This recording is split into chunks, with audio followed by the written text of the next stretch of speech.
Hey guys, welcome back to my kitchen. If you are a repeat offender, I love you. And if you're new to this channel, then welcome. Let's get right into today's tutorial. So, enough talking. Let's get cooking. Let's start by making our meatballs. So here I have 1 pound of ground chicken. And to that, I'm going to add a 1/4 cup of milk, 1 teaspoon of minced garlic, a 1/4 teaspoon of ground black pepper, a 1/2 teaspoon of onion powder, and a 1/4 cup of freshly chopped parsley. Then a 1/2 cup of Italian seasoned breadcrumbs, followed by a 1/2 cup of grated Parmesan cheese. Also, 1 teaspoon of salt and 1 large egg. Now mix that until it's all well combined.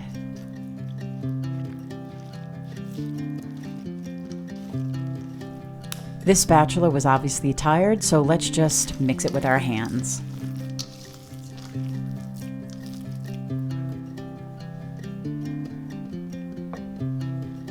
Now we're going to roll them into meatballs. I'm wearing gloves. I'm using extra virgin olive oil to keep it from sticking. If you don't have gloves and you're using bare hands, you can dip your hands in some water. You can make the meatballs any size that you want. You can make them really, really small or very large. I like this size, and I get about 12 meatballs to a pound of ground chicken. They're all formed, so let's go to the stove and cook them off. So I'm using my cast iron, but you can use any non-stick. Get it nice and hot, and then you're going to add 2 tablespoons of extra virgin olive oil to the pan. And then I'm just going to swirl this around and make sure it coats the entire bottom of my cast iron. Now my hands were wet here, that's why it splatters. Yours shouldn't. And then just carefully place your meatballs in. I'm only starting with about 8 out of the 12, not to crowd the pan and get them browning. Just keep turning them until they brown on all sides. Now I'm able to just squeeze in a few more and continue cooking.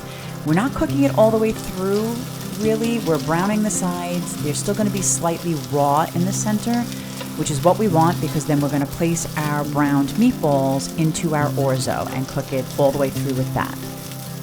So once the meatballs are brown, just set them off to the side, and then we're going to add 2 cloves of minced garlic to the pan and scrape the bottom, getting all those brown bits, and just cook the garlic until it's aromatic or fragrant. Then to that, we're going to add chicken bone broth or stock, 2½ cups.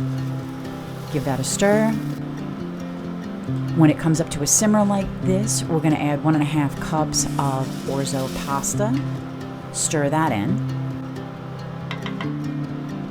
We're going to add 1/4 cup of freshly grated Parmesan cheese and 2/3 of a cup of heavy cream.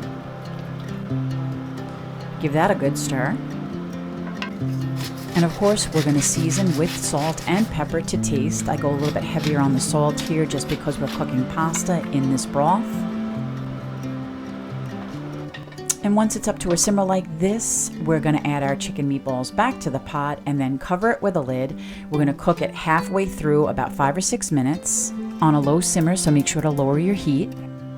After about 5 or 6 minutes, take the lid off, scrape the bottom really well, give it a good mix, and kind of stir up your meatballs. And then add the lid back on, and you're going to go another 5 to 6 minutes. It should be done in about 10 to 12 minutes. Taste your orzo pasta. As long as it's al dente, it's good to go.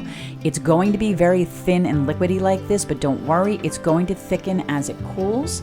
So this is cooked. Shut off the heat. Give it a final stir. And then I'm going to add some freshly chopped parsley to the top just for some garnish. And now let's plate it. So I'm going to place 2 large spoonfuls of that creamy orzo pasta in the center of my plate and top it with 2 meatballs. And then I'm going to garnish it with some freshly chopped parsley. But then I think to myself, one more meatballs needed. And there you have it. Isn't that beautiful? Creamy Parmesan orzo with chicken meatballs, a 1-pan meal. Thanks for sticking around to the very end of this video, guys. Please show your support by not only liking and sharing this video, but also by subscribing to the channel. And don't forget, hit that notification bell so you don't miss out on anything. And as always, guys, until next time,